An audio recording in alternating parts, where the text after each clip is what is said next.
So the timely stuff that we were writing about right now, and that we are going to be writing about more now that we Yeah. found a way to do this, is that this is the time for family, for us anyway. really is. As we get into December, there are not so many pressing things to do outside, and there's time to relax a little bit and just deal with family. And how can you not deal with family when, are we supposed to rejoice that our granddaughter was chosen to be a demon in the Christmas play? Yeah. She enjoyed it. And they're growing up so fast, you want to spend the time with them this time of year.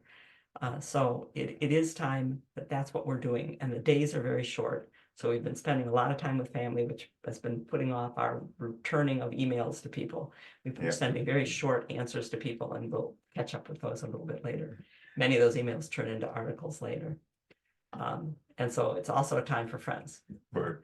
And when people ask things that you're asking, we're catching up. Our friend Keith has been asking, so why is the serviceberry that you told me I should put in, why are the leaves that have grown since I put it in bigger than the leaves that were there when it was purchased? So, well, that's two things are going on. One, those, when they were growing in a pot, they were more stressed and they were smaller.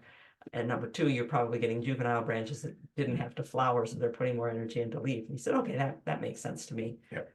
And now, will you please come up north and take a look at my little trees? He's been planting cedars at what river is he on? The Asabo. on the Asabo River, right on the Asabo River. In the holy waters. And he's been planting cedars for years. He said, come look and tell me if they're doing okay. He said, these are the new ones that I'm just putting in, and I'm protecting them, like you told me, from too many weeds and from deer eating them. And as they get bigger, he said, so this one's 3 years old. Is that as big as it should be? I said, yeah, they'll start taking off now, because this one is 8 years old. He said, now it'll take off. Now they'll start. And I would love to, when people say, can you come to my place and it's on the Asabo River, or can you come to my garden? We'd love to do that. And December is a time to do it. That's okay. We don't mind looking at the layout of a garden as opposed to the things blooming. No.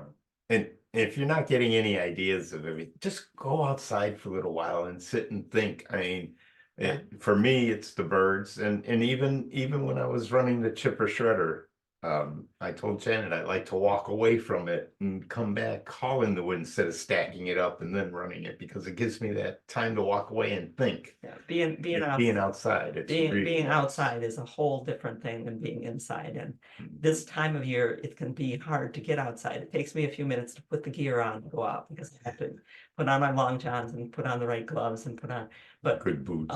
But once you're outside, the ideas do come. And I was cleaning up in what we call the dog yard. We have a little fenced area where we keep the dogs marginally contained. And I was taking the leaves out of there and looking at the junipers. There's several junipers in there that I said, oh shoot, I gotta clean the leaves out of the branches.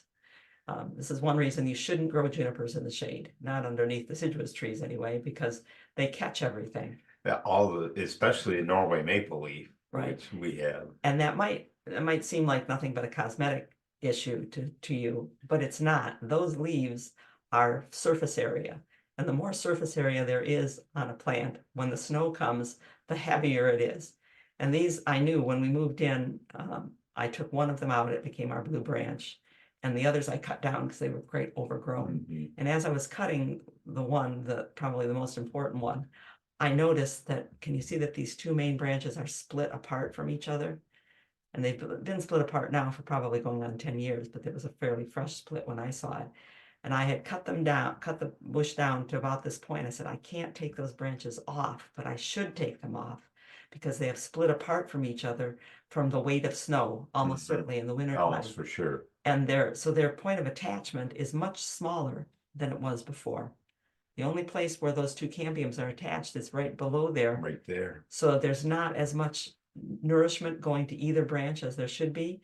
And there's no way that in my lifetime that this woundwood, this roll that you see right here, it's starting to come. It's and there's a rolling different color, it's rolling. That's where the cambium is still growing. And given a century, that could knit all the way across. But it's not going to happen in my lifetime. No, we won't see it. I left that there, so it's important to not let the snow load build up on these. So any more than what the juniper foliage alone. So that meant putting on my gloves and making sure that I had my long sleeves pulled all the way down, Yes. so I didn't get into the juniper and raking out all of those leaves that were there. Junipers should not be grown underneath No. trees, should not, they need to be out in the open.